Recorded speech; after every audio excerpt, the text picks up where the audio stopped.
하나님 말씀 봅니다. 구약성경 사무엘상 23장 1절부터 14절까지 기록된 말씀.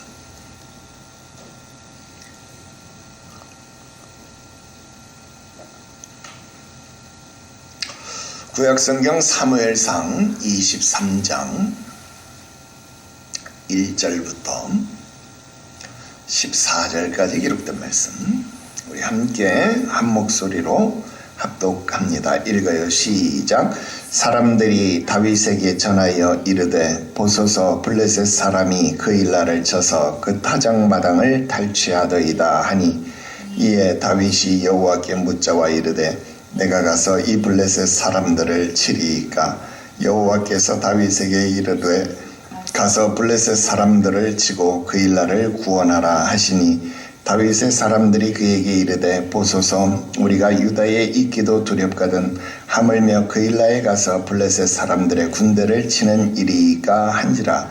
다윗이 여호와께 다시 묻자온데 여호와께서 대답하여 이르시되 일어나 그 일나로 내려가서 내가 블레셋 사람들을 내 손에 넘기리라 하신지라.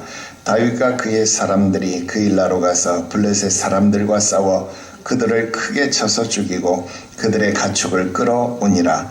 다윗이 이와 같이 그 일나 주민들을 구원하니라. 아히멜렉의 아들 아비아달이 그 일나 다윗에게로 도맹할 때에 손에 에봇을 가지고 내려왔더라. 다윗이 그 일나에 온 것을 어떤 사람이 사울에게 알림해 사울이 이르되 하나님이 그를 내 손에 넘기셨도다. 그가 문과 문빗장이 있는 성읍에 들어갔으니 갇혔도다. 사울이 모든 백성을 군사로 불러 모으고 그 일나로 내려가서 다윗과 그의 사람들을 에워싸려 하더니, 다윗은 사울이 자기를 해하려 하는 음모를 알고 제사장 아비아달에게 이르되 에봇을 이리로 가져오라 하고, 다윗이 이르되 이스라엘 하나님 여호와여, 사울이 나 때문에 이 성읍을 멸하려고 그 일나로 내려오기를 꾀한다함을 주의 종이 분명히 들었나이다. 그 일나 사람들이 나를 그의 손에 넘기겠나이까? 주의 종이 들은 대로 사울이 내려오겠나이까? 이스라엘의 하나님 여호와여, 원하건대 주의 종에게 일러 주옵소서 하니, 여호와께서 이르시되 그가 내려오리라 하신지라.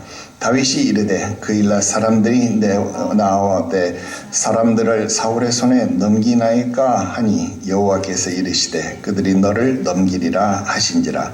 다윗과 그의 사람 600명 가량이 일어나 그 일날을 떠나서 갈 수 있는 곳으로 갔더니, 다윗이 그 일날에서 피한 것을 어떤 사람이 사울에게 말하매 사울이 가기를 그치니라. 다윗이 광야의 요사에도 있었고 또 십광야 산골에도 머물렀으므로 사울이 매일 찾되 하나님이 그를 그의 손에 넘기지 아니하시니라. 아멘. 할렐루야. 오늘 계속해서 사무엘상 강의 60번째 시간이 되겠습니다. 오늘 말씀의 제목은 하나님이 지키시는 자, 이런 제목의 말씀이 되겠습니다. 오늘은 계속해서 23장을 공부하게 됩니다. 오늘은 1절부터 14절까지 말씀을 공부하게 되는데요. 오늘은 또 우리들에게 어떤 은혜를 부어주시게 될까요? 빠르게 공부를 시작하도록 하겠습니다. 1절 말씀을 봅니다. 사람들이 다윗에게 전하여 이르되 그랬습니다. 여러분, 여기서 사람들은 누구를 말하는 것일까요? 그리고 보고 내용을 보니까요, 블레셋 사람들이 그 일날을 쳐서 타작마당을 탈취하였다 그랬어요. 여러분, 우리가 이런 내용 어디서 많이 봤어요? 사사기서에서 많이 보던 내용 아닙니까? 그렇다면 지금 사람들은 다윗을 사사처럼 여기고 있다 하는 것을 우리가 알 수 있다 하는 것이죠. 그런데 물론 지금 사사시대가 아니니까 사사처럼 여기지는 않겠지만, 적어도 지금 이 사람들은 다윗에게 어떤 역할을 기대하는 거예요? 사사에 버금가는 역할. 그러니까 우리를 구원해 주십시오. 적어도 우리에게 사사와 같은, 우리를 구원해 주시는, 이 사건 속에서 우리를 이끌어내 주시는 사사의 역할을 해주시는 그런 모습을 우리는 기대하고 있습니다.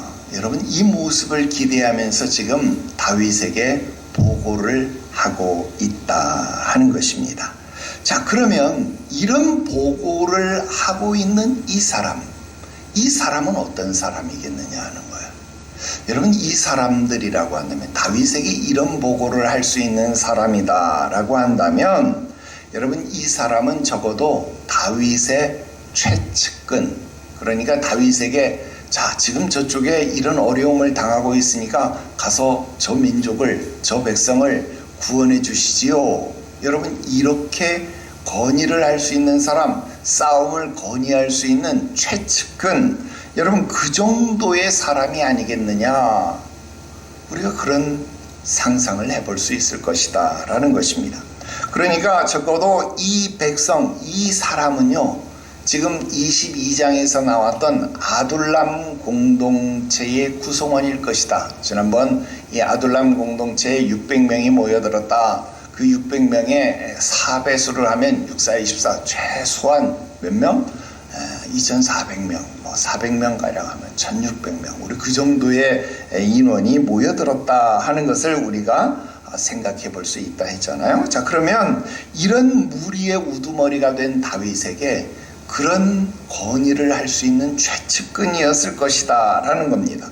자, 그리고 그러면 그런 최측근이 지금 왜 아둘람 공동체의 사건도 아닌 일, 왜 그일라에 있는 사건을 이야기하고 있을까 하는 것 살펴봐야 되겠죠. 그래서 살펴보니까요, 자, 그일라는요 아둘람에서 불과 4km 또는 5km 정도밖에 떨어지지 않은 곳이다 라는 거예요.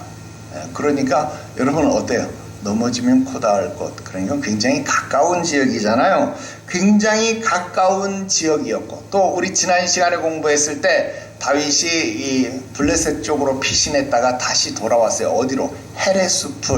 헤레스풀로 돌아왔다, 그런 공부했었잖아요. 이 헤레스풀에서는요 불과 9km 정도밖에 떨어지지 않은 곳. 그러니까 여러분 지금 다윗이 기거하고 있는 곳에서 별로 멀리 떨어져 있지 않은 곳이다 라고 하는 것을 우리는 생각해 볼 수 있습니다. 자, 그렇다고 한다면 이런 곳에 우두머리로 있었던 다윗에게 그 지역을 지켜야만 하는 책무는 당연히 있을 법하다라는 것입니다. 그러니까 그 지역에 사사는 아니지만 사사와 같은 책무가 주어진 우두머리 다윗에게 이런 보고가 들어오는 것은 어쩌면 너무나도 당연하다. 또 그런 책무가 주어지는 것도 어쩌면 너무나도 당연한 것이다 라는 겁니다. 자, 그러면 과연 이런 책무를, 이런 왕으로서의 책무, 우두머리로서의 책무, 지도자로서의 책무를 지금 다윗은 잘 감당하고 있느냐, 우리는 거기에 포커스를 맞추고 오늘 본문을 살펴보자 하는 것입니다. 오늘 여러분들에게 몇 가지 말씀을 드리려고 합니다. 첫 번째로 다윗은요 하나님께 묻는 지도자, 묻는 우두머리였다라는 것입니다. 자, 2절 말씀 보겠습니다. 다윗이 여호와께 묻자와 이르되, 다윗이 하나님께 묻자와 이르되. 자, 여러분 다윗이 전쟁을 수행하는 일관된 태도가 바로 이것입니다. 하나님 앞에 묻는다. 하나님 앞에 물어보고 전쟁을 수행한다. 여러분 이것이 다윗이 전쟁에 임하는 자세였다라는 겁니다. 여러분 전쟁이 하나님 앞에 속한 것임을 다윗은 알고 있었다라는 것입니다. 여러분 다윗과 골리앗의 싸움에서 다윗이 분명하게 고백한 신앙이 무엇이었습니까? 전쟁은 사람에게 속한 것이 아니라 전쟁은 여호와께 속한 것인즉, 여러분 이것이 다윗과 골리앗의 싸움에서 다윗이 골리앗을 향해서 말했던 선포의 내용 아닙니까? 야, 전쟁은 칼과 창에 있는 것이 아니다. 전쟁은 여호와께 속한 것이다. 너는 칼과 단창으로 나에게 오지만 나는 네가 조롱하는 그 만군의 여호와의 이름으로 너에게 간다. 여러분 그렇게 말했다 하는 것입니다. 여러분 전쟁이 하나님 앞에 속한 것임을 다윗은 어려서부터, 여러분 어린 소년이었을 때부터 다윗은 철저하게 이것을 깨달아 알고 있었다라는 것입니다. 그렇기 때문에 다윗은 이 질문을 철저히 하나님 앞에 묻는다라는 것입니다. 어떻게 물었는지는 나중에 자세하게 말씀을 드리겠습니다. 일단 우리가 집중해야 할 것은 지금 다윗이 하나님 앞에 물었다, 하나님 앞에 질문했다. 여러분 여기에 초점을 두어야 한다 하는 겁니다. 여러분 여기에 반대되는 모습이 누굽니까? 바로 사울 임금이었다라는 겁니다. 여러분 사울은요 하나님 앞에 물어보고 행동한 것이 아닙니다. 오히려 그 반대입니다. 무엇입니까? 자기의 생각대로, 자기의 방법대로 싸움에 임하였다라는 겁니다.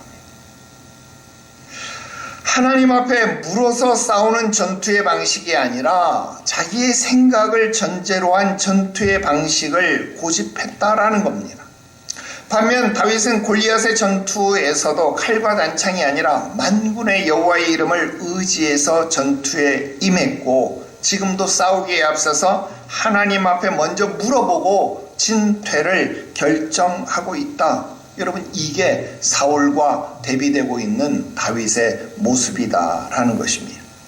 여러분 바로 이런 것이 우리의 신앙생활 속에서 우리의 삶의 모든 문제를 하나님 앞에 맡기는 삶의 모습, 신앙의 모습이 되어져야 한다 하는 겁니다. 여러분 내가 하나님보다 앞서지 않아야 된다는 겁니다. 내가 기도보다 앞서지 않아야 된다라는 겁니다. 여러분 이런 말씀을 드리니까요, 이런 말씀을 많이 설교하니까요, 많은 성도들이 그런 이야기를 해요. 목사님 기도했는데, 하나님 앞에 기도했는데 하나님이 응답을 안 해줘요. 응답이 없으니까 그렇지요. 여러분 두 가지를 체크해 봐야 합니다.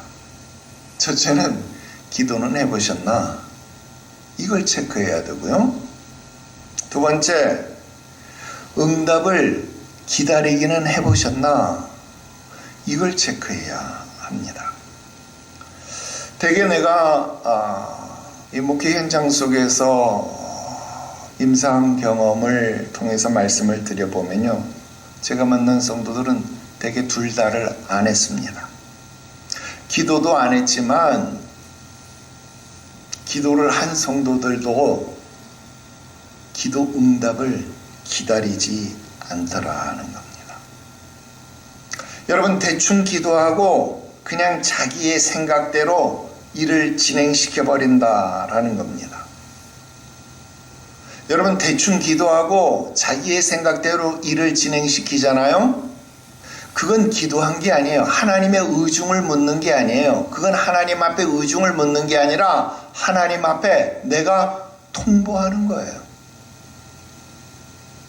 그러니까 하나님의 뜻대로 하는 게 아니라 내 뜻대로 하는 것이다 라는 겁니다.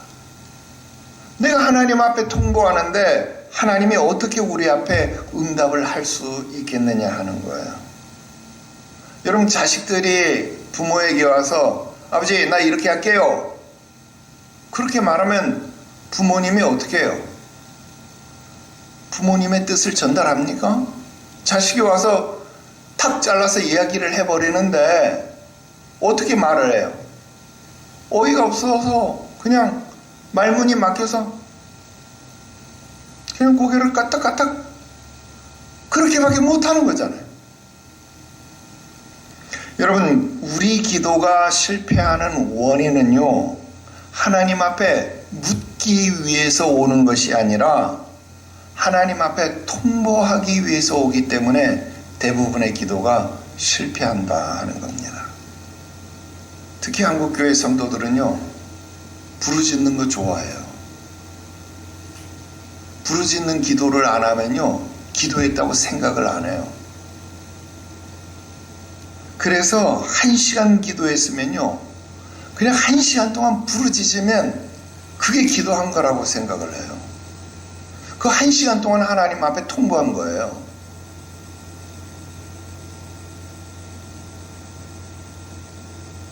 한 시간 동안 내주장한 거예요.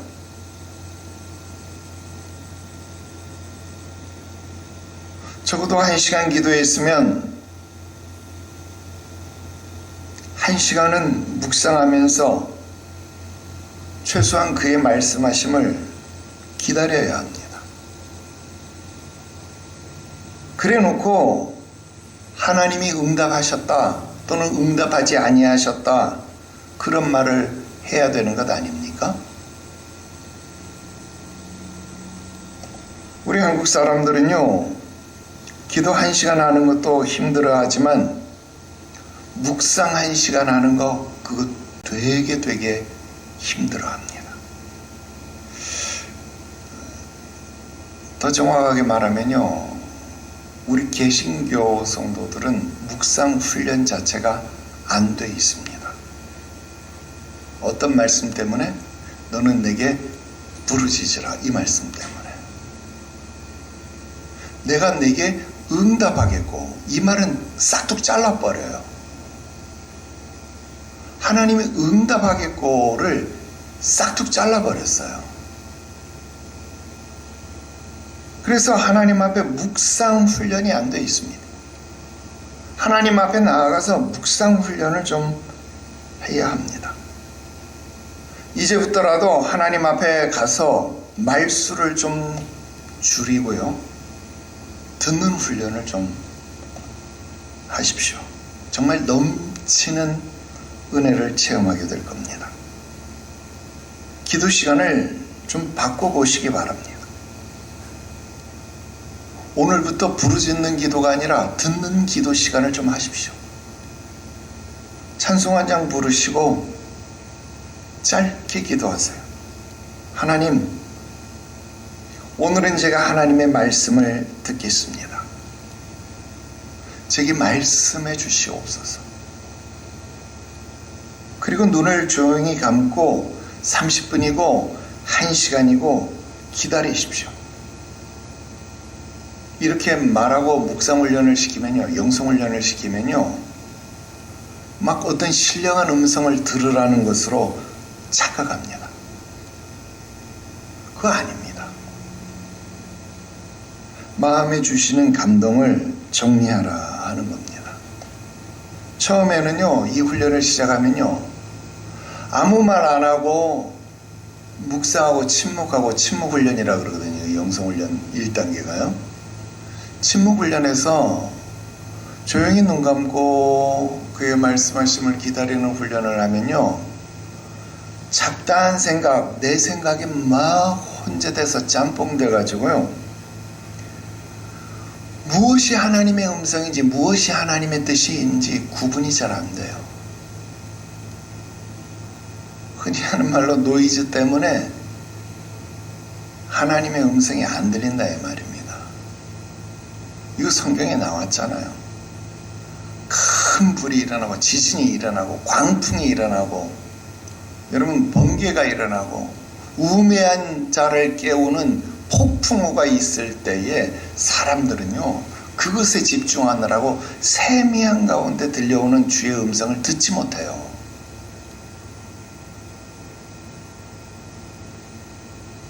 그래서 묵상 훈련을 하는 겁니다. 침묵 훈련을 하는 겁니다. 근데 이것을 계속하면요, 이 훈련을 계속하면요, 하나님과 비로소 대화가 시작됩니다. 듣는 훈련을 하면요, 하나님 앞에서 잠잠하면요, 비로소 하나님의 음성이 들려오기 시작합니다.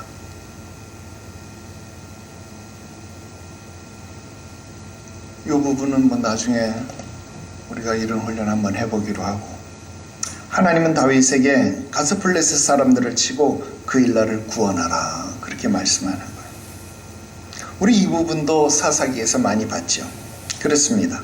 하나님은 지금 다윗에게요, 사사들이 수행했던 그런 직능을 행하게 하고 있습니다. 즉 아둘람 공동체를 넘어서, 그 아둘람 공동체에서 우두머리를 뛰어넘어서 다윗으로 하여금 지금 이스라엘 민족의 구원자로 아주 강력하게 하나님이 부각시키고 계시다, 그것입니다. 그렇습니다. 다윗은요, 하나님께 묻기를 잘하는 지도자였습니다. 이후에도 다윗은 지속적으로 하나님 앞에 묻는 행위를 멈추지 않습니다. 확인하고 또 확인합니다. 그렇게 해야 합니다. 선줄로 생각하는 사람은 넘어질까를 항상 주의해야 하는 겁니다. 여러분, 우리 인생이 어느덧 이제 60을 바라보고 있지 않습니까? 이제 여기서 더 이상 실패하면 안 됩니다. 2025년도까지는 실패해도 괜찮은데 2026년도 올해부터는 실패하면 안 되는 거예요. 2025년도까지는 성벽이 무너져도 괜찮은데 2026년도부터는 무너지면 안 되는 거예요. 올해부터는 어떻게든 세워야 되는 거예요. 그렇게 하기 위해서는 하나님을 기뻐해야 되는 거예요. 하나님 앞에 물어야 합니다. 또 물어야 합니다. 확인하고 또 확인해야 합니다. 이제 우리 교회와 우리 성도들, 또 우리 자녀들은 이 일을 잘 해야 합니다. 그래서 다시는 무너지는 일이 없도록 우리가 우리의 것을 무너뜨리지 않도록 정말 잘 해야 합니다. 물읍시다. 확인합시다. 그러면 무너지지 않습니다. 두 번째, 다윗은 신앙과 현실이 충돌할 때 믿음을 선택하는 사람이었습니다. 신앙과 현실이 충돌할 때 믿음의 일, 신앙의 일을 선택하는 사람이다, 그 말입니다. 3절부터 5절까지 말씀을 보면 되는데요, 여러분, 이 부분은 굉장히 흥미롭습니다. 그리고 우리에게 굉장히 중요한 도전을 줍니다. 자, 3절입니다. 다윗의 사람들이, 자, 또 나옵니다. 다윗의 사람들이라면 누굴까요? 아까도 얘기했지만 아직 구체화되지 않았어요. 그런데 적어도 이 사람들 역시 다윗의 최측근들일 겁니다. 다윗의 최측근들일 겁니다. 그리고 이 사람들이 하는 말, 이 사람들이 하는 말이, 이 사람들이 염려하는 바가 우리가 읽어보니까 사실상 7절에서 그대로 이루어져 버렸어요. 그러니까 지금 이 사람들이 하는 말, 다윗의 최측근들이 조언하는 말이 근거 없는 말, 쓸데없는 말이 아니에요. 그러니까 이 말을 하는 말은 이런 것을 예견할 정도의 참모들이라고 한다면 적어도 이런 말을 하는 사람들 정도 되는 사람이라면 정말 유능한 사람 아닙니까? 앞으로 일어날 일을 예비하는 사람, 예상하는 사람, 그래서 우리 지금 싸우러 갈 때가 아닙니다. 지금은 우리 조직을 강화해야 될 때입니다. 여러분, 이런 말 할 줄 아는 사람이라면 이건 정말 대단한 사람 아닙니까? 이런 사람들은 오히려 정말 잘 대우해줘야 될 그런 사람 아닙니까? 자, 그런데 흘러가는 방향만 한번 보겠습니다. 자, 2절에서 다윗이 뭐 했어요? 하나님께 물었잖아요. 다윗이 하나님 앞에 기도해서 응답을 받았어요. 그런데 다윗의 최측근이라면 다윗을 도와서 당연히 따라가야 되는데 지금 이 다윗의 최측근들이 3절에서 뭘 하는 거예요? 반대를 하는 거예요. 자, 반대를 하는 그런 모양새를 하는 거예요. 자, 이럴 때 어떻게 해야 되느냐 하는 거예요. 그런데 그 반대도 그냥 반대를 위한 반대, 지금 뭐 그냥 여당 야당 하는 것처럼 반대를 위한 반대가 아닙니다. 이 반대하는 내용 보니까 굉장히 합리적이고 근거가 분명해요. 자, 우리가 유다에 있기도 두렵거든 하물며 그일라에 가서 블레셋 군대를 치는 일이니까. 여러분 이거 그냥 이렇게 읽으면 여러분 무슨 말인지 좀 잘 이해가 안 되죠. 이 말은 무슨 말이냐면 이런 말입니다. 우리가 지금 사울의 군대를 피해서 지금 이 아둘람 동굴에 숨어 있는 것도 힘들고 이 헤라 수풀에 숨어 있는 것도 정말 힘들고 어려운 일인데, 이것도 힘들고 어렵고 괴로운 일이었는데, 지금 우리가 뭐 잘난 게 있다고 가서 그일라까지 가서 남의 일 돕는답시고 그일라에 가서 전쟁을 벌인단 말입니까? 가서 전쟁 한번 벌여보십시오. 우리가 거기서 전투하고 있다라는 소문이 나면 사울이 저기 다윗이 있었네 하고 우리를 발견하고 당장 우리를 치려고, 우리를 잡으려고 쫓아오지 않겠습니까? 그러면 우리는 싸움 벌이다 말고 뒤에서 쫓아오는 사울의 군대도 상대하고 앞에는 블레셋 군대들이 전쟁하고 있고, 그러면 앞뒤로 우리가 두 개의 전쟁을 수행해야 되는데, 그럼 우리가 어떻게 이 전쟁을 수행할 수 있겠느냐? 여러분, 지금 이 조언이 나쁜 조언이 아니잖아요. 굉장히 현실적인 조언이잖아요. 굉장히 정말로 힘든 싸움이 될 것이다, 그런 말 아닙니까? 그리고 여러분, 이 조언이 그냥 단순히 추측에 의한 말이 아니라 근거가 너무너무 분명한 근거가 있어요. 이유는 두 가지입니다. 첫 번째는 블레셋은 정규군이고 자기들은 비정규군이다, 이 말입니다. 이건 무슨 말이에요? 지난번에도 우리가 이야기했지만, 골리앗의 싸움에서도 이야기를 했지만, 여러분 블레셋 사람들은 이미 철기 문화, 그러니까 강철검을 가지고 있는 군사들이고, 자기들은 뭐예요? 사울하고 요나단 이외에는 강철검을 가진 사람이 없어. 다 뭐예요? 청동기 문화, 그러니까 지금 삽이랑 곡괭이랑 이런 거 들고 있는 비정규군, 농부, 밭 깔다가 여러분 나와서 싸우다가 또 가서 타작마당 가서 일해야 되는 이런 사람들이다, 이 말이에요. 비정규군인데 자기들이 가서 지금 싸움을 싸운다? 이건 말도 안 되고, 철기문화하고 청동기문화하고 어떻게 싸움이 되겠느냐? 이건 말도 안 되는 일이다. 이거 똑같이 엘라골짜기, 골리앗과 싸우던 엘라골짜기 일이 반복된다. 적들은 우리를 조롱할 것이고 우리는 그 앞에서 벌벌벌 떨면서 어떻게 할 것이다? 숨어들게 될 것이다. 지금 이 이야기를 하는 겁니다. 이거 타당한 이야기잖아요.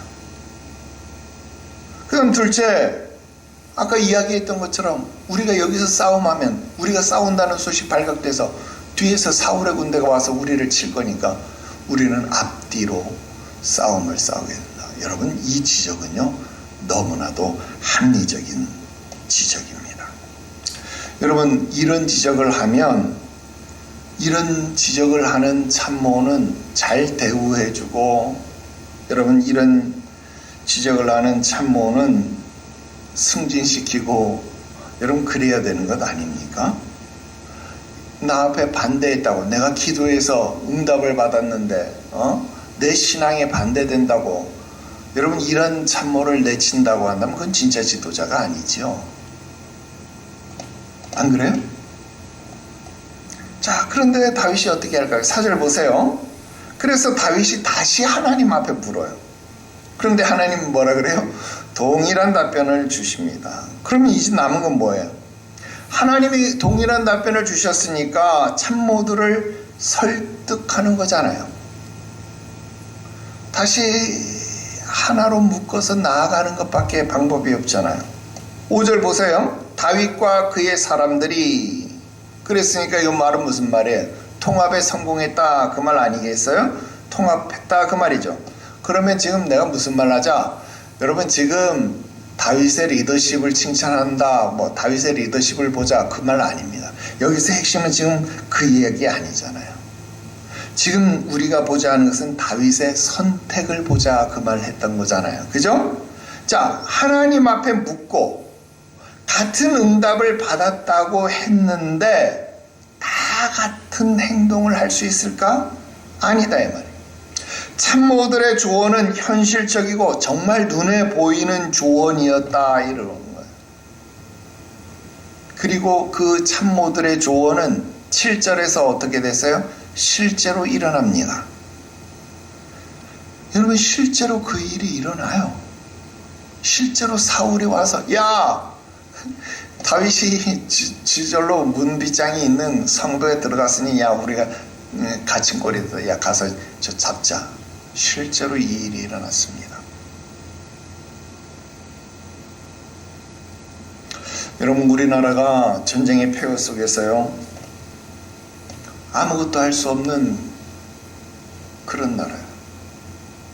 여러분, 우리나라에 자동차도 몇 대 없는 그 시절, 박정희 대통령이 서울에서 부산까지 고속도로를 깔아야 되겠다. 경부고속도로를 깔겠다. 그러니까 대한민국에서 난리가 났습니다. 아니, 자동차도 몇 대 안 되는데 고속도로가 무슨 말이냐. 김대중 총재가 금식하면서 반대를 했어요. 결사반대 외치면서 이건 있을 수 없다. 보나마나 저 대통령이 토목공사를 벌여서 국가 재정을 착취하려고 하는 아주 악랄한 수법이다.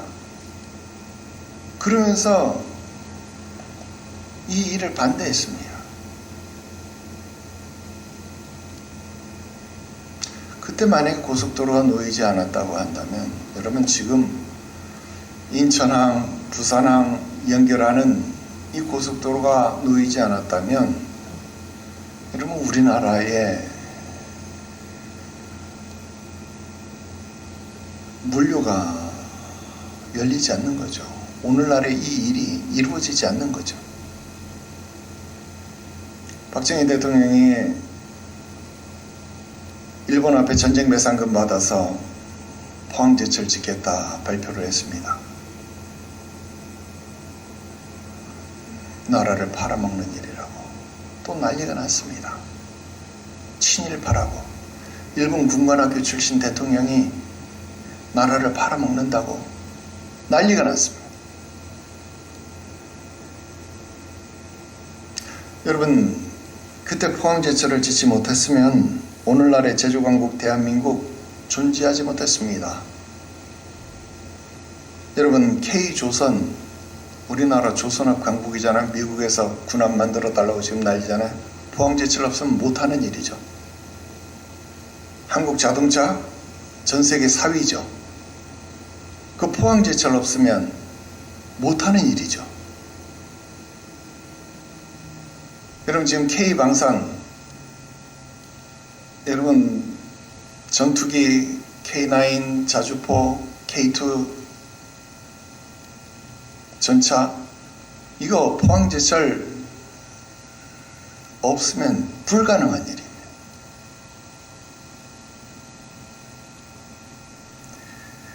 여러분, 모든 근간이 포스코에서 나오는 제강제철 사업이 아니었으면 불가능한 일입니다. 여러분, 지도자의 선택은 이래서 중요한 겁니다.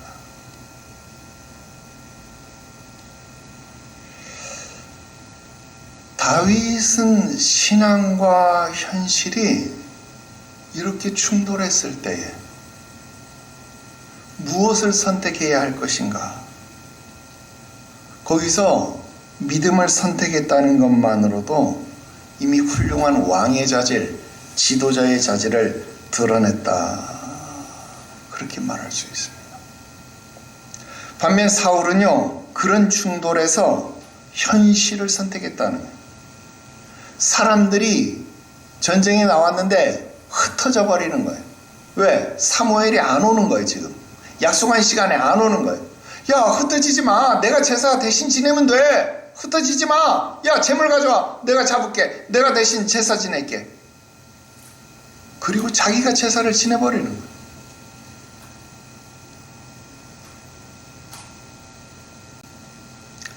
전쟁을 끝내고 눈에 보이는 재물을 불태우는 것이 아까워서 좋은 것을 남겨두는 그런 선택을 하는 거예요. 결국 이런 선택은 하나님 앞에 버림받는 결과를 가져오더라 하는 겁니다. 오늘 여러분들 선택은 무엇입니까? 믿음의 조건과 세상의 현실적인 조건이 충돌하고 있습니다. 여러분들 앞에 선택지가 놓여 있습니다. 여러분 무엇을 가지고 선택할 것입니까? 아브라함의 조카 롯이 눈을 가지고 세상의 것을 바라보니까 마치 여호와의 동산처럼 보였더라 하는 겁니다. 왜? 여호와께서 심판하시기 전이었기 때문에 그곳이 여호와의 동산처럼 보였다라는 겁니다. 오늘 여러분들의 선택지가 여러분들의 일평생을 좌우할 수 있다는 것, 여러분 꼭 기억하시고 바른 선택을 할 수 있는 저와 여러분들이 되시기를 주 예수의 이름으로 축원합니다. 마지막 세 번째로 다윗은 사람의 보호가 아니라 하나님의 지켜주심, 하나님의 보호하심을 받았다라는 겁니다. 여러분 6절 이하는 정말 기가 막히는 이야기가 나오고 있습니다. 여러분 6절에 보니까 아비아달이 다윗에게 도망하였다. 여러분 이런 기록이 나오고 있습니다. 근데 여러분 아비아달이 다윗에게 도망하였다라는 기사는요 이미 우리가 22장에서 공부한 적이 있습니다. 근데 바로 그때가 지금이다라는 이야기입니다. 그런데 굳이 이 구절을 여기에 기록하지 않아도 되거든요. 그런데 지금 이 22장에서 한번 기록된 이 기사를 왜 굳이 또 여기서 기록하고 있느냐 하는 겁니다. 그러면 여기서 또 기록했으니까 우리 그동안 배운 내용으로만 보면 두 번 기록했으니까 강조냐? 아닙니다. 이건 강조를 위해서 여기 또 기록한 것이 아니라 지금 보니까요 22장에서는 보이지 않던 내용을 추가하기 위해서 거기에서 누락된 사실을 우리들에게 알려주기 위해서 여기에 한 번 더 기록하고 있어요. 자, 어떤 내용이 누락되었고 그것이 실려 있습니까? 지금 6절에 보니까 아비아달이 뭐를 가지고 왔다?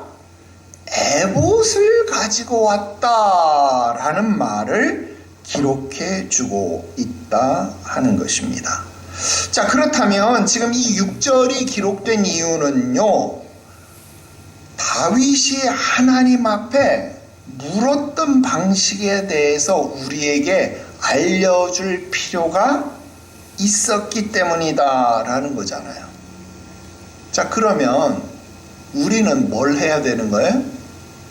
우리는 알 필요 없다고 생각을 했는데 성경이 너 이거 알아야 돼 하고 우리에게 알려주겠다 그러면 우리는 뭘 해야 되는 거예요? 알아야 되는 거잖아요.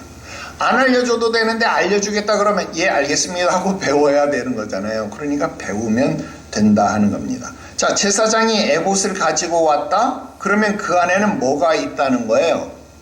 우림과 둠밈이 들어있다라는 뜻입니다. 자, 판결의 흉패 안에 들어있다는 판결의 돌, 우림과 둠밈이 그 안에 있다는 거죠.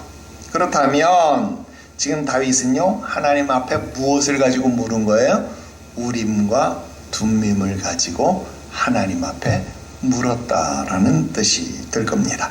자, 이후에 보니까 다윗은 지속적으로 여호와께 묻는 작업을 했잖아요. 그것은 바로 우리에게 이 우림과 둠밈을 통한 방법을 통해서 즉석적으로 그냥 바로 그 자리에서 묻는 작업이 이루어졌다라는 것을 우리에게 알려주고 있다 하는 겁니다. 자, 아까 제가 맨 처음 다윗은 하나님 앞에 묻는 지도자였다라는 것을 여러분들에게 말씀드렸잖아요. 그리고 그때 어떤 말씀드렸어요? 어떻게 물었는지는 나중에 말씀드리겠다 그랬잖아요. 그리고 지금이 그 시점입니다. 자, 다윗이 처음 하나님 앞에 묻는 것은 몇 절이에요? 6절이 아니고 2절이었어요. 그리고 4절이었습니다. 자, 그런데 아비아달이 다윗에게 귀순을 한 시점은 지금 몇 절이에요? 6절입니다. 그럼 6절부터는 우림과 둠밈을 통해서 물었다 치고, 그러면 우림과 둠밈이 오기 이전에는 도대체 다윗이 어떤 방식으로 물었을까? 이것도 공부해야 된다는 거예요. 그러면 6절을 기점으로 6절 이전에는 어떻게 물었고 6절 이후에는 어떻게 물었느냐, 우리 이것까지도 공부를 해야 되겠다 하는 겁니다. 여러분, 다윗이 신령하니까 혼자서 물은 것일까요? 물론 개인적 신앙은 존중되어야 합니다. 그리고 여러분, 시대가 왕정 시대가 아니라 여러분 족장 시대나 사사 시대라면 충분히 그랬을 수 있을 것이다 생각이 들어요. 그러나 여러분, 하나님은 이미 사무엘을 통해서 선지학교를 세웠고 선지자들을 육성시켰다라는 겁니다. 물론 그 훨씬 이전부터도 하나님은 모세를 통해서 대언하는 역할을 이스라엘 백성들에게 고지해 주었다라는 겁니다. 자, 지금은 그런 기원의 문제를 다룰 시간이 아니고요. 아무튼 다윗에게 하나님은 이미 누구를 보냈어요? 선지자 갓을 보냈더라는 거예요. 선지자 갓을 통해서 헤라 숲으로 가라. 여러분, 이런 것을 이미 하나님이 다윗에게 말씀해 주셨잖아요. 따라서 지금 다윗은 누구를 통해서 하나님 앞에 묻고 답을 들었을까요? 선지자 갓을 통하여서 하나님 앞에 묻고 답을 들었을 것이다 라는 것을 추론해 볼 수 있습니다. 그리고 지금 아비아달이 에봇을 가지고 온 후에는 더욱 쉽게 하나님의 뜻을 물을 수 있었다. 무엇을 통해서? 우림과 둠밈을 통해서 물을 수 있었다라는 겁니다. 자, 이게 무엇일까요? 오늘날도 우리는 주의 종들을 통해서 선포되어지는 말씀을 통하여 하나님께 물을 수 있습니다. 하나님의 뜻을 들을 수 있다라는 겁니다. 여러분, 그래서 주의 종을 청하는 일은요, 정말로 귀한 일이다 하는 것입니다. 여러분, 사실 신년 축복 신방만이 아니라 평소에도 여러분들이 주의 종을 청하는 일이 잦아야 하는 거예요. 잦아야. 너희 중에 환난 당하는 자가 있느냐, 고난 당하는 자가 있느냐? 저는 교회의 장로들을 청할 것이요. 여러분, 문제가 있을 때마다, 기쁨이 있을 때마다, 무엇인가를 나눠야 할 일이 있을 때마다 교회의 일꾼들을 청해야 하는 거죠.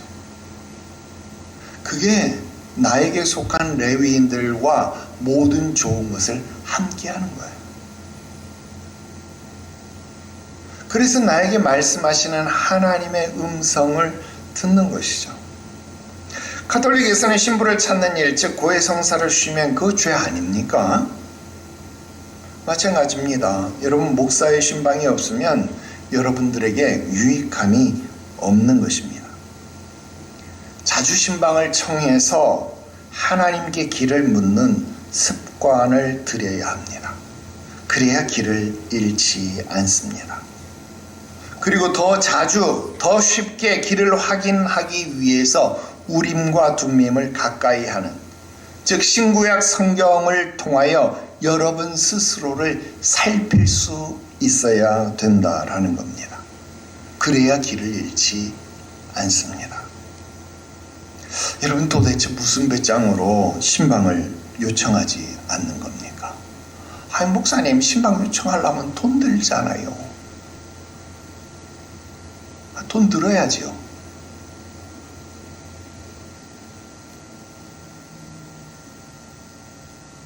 그러니까 돈 안 들라고 하면 더 자주 신방 요청해야죠. 매일매일 요청해야죠. 여러분 집에서 밥 먹는 거에다 숟가락 하나만 딱 얹으면 돈 들 일 없죠.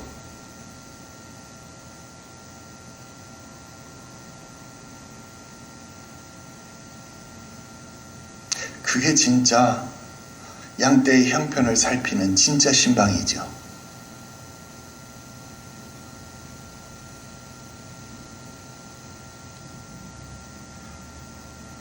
(7절) 말씀 봅니다.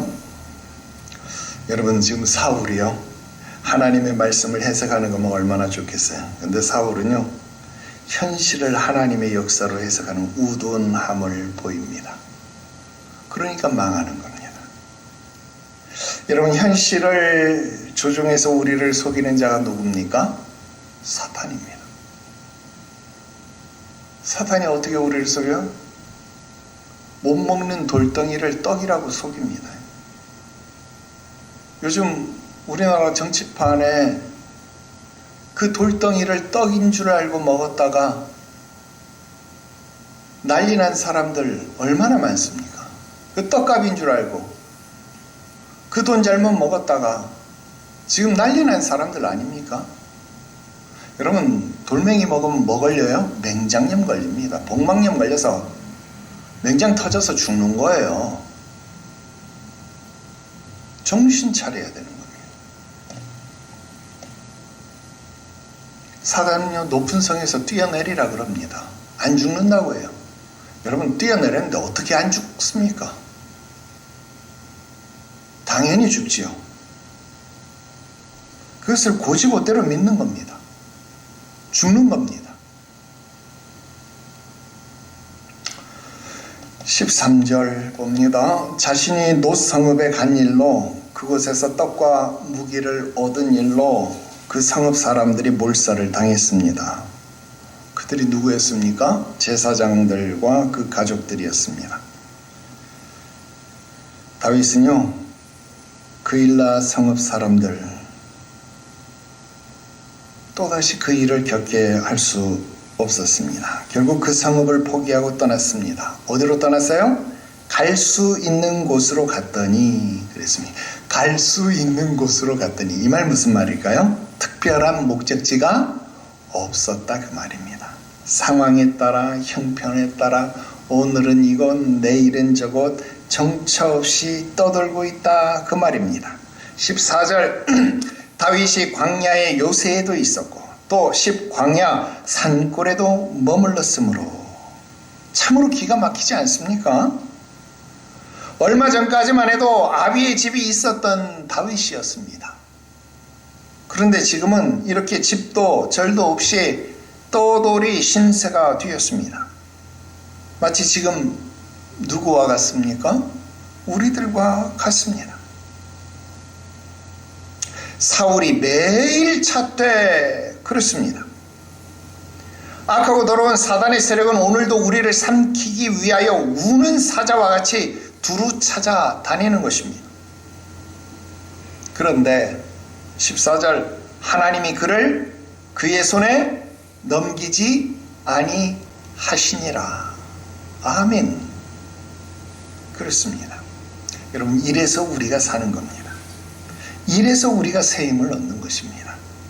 이래서 여호와를 기뻐하는 것이 우리의 힘이 되는 것입니다. 결론입니다. 여러분, 사람의 가치를 언제 알아볼 수 있을까요? 여러 말들이 있지만 대부분의 사람들이 공통적인 부분은 사람은 어려운 일이 당했을 때, 즉 조건이 좋을 때가 아니라 조건이 힘들고 나쁠 때 그 사람의 진면목을 볼 수 있다, 그런 말을 자주 합니다.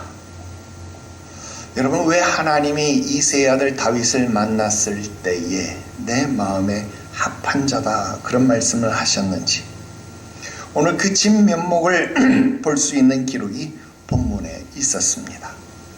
다윗은 하나님께 묻기를 잘하는 자였습니다.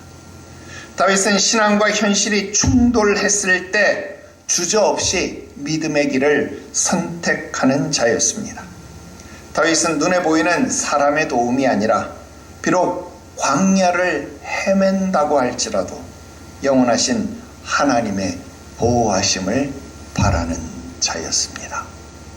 우리도 그런 사람이 되어야 합니다. 우리도 그런 2026년도를 지내야 하겠습니다. 기도 드립시다. 거룩하신 하나님 아버지, 2026년도 여전히 우리에게 말씀으로 행하심을 감사합니다. 주의 은혜가 우리에게 참으로 크고도 놀랍사오니 우리에게 역사하시고 주장하여 주시옵소서. 하나님의 말씀하심대로 우리에게 이루어지게 하시옵시고 주의 뜻대로 이루어지게 하시옵소서. 주께 묻겠습니다. 주님 말씀하시옵소서. 기다리겠사오니 말씀하시옵소서. 신앙과 현실이 충돌하였을 때 주저없이 믿음의 길을 선택하는 우리 되게 하시옵소서.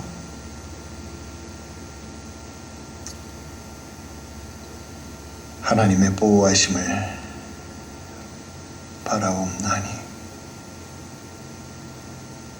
낮에 해도 밤에 달도 우리를 상하게 할 수 없는 그 온전하신 보호하심이 2026년도 우리 교회를, 우리 성도들의 가정을, 우리 자녀들의 인생을 지키고 보호하여 주시옵소서. 예수님의 이름으로 기도드리옵나이다. 아멘.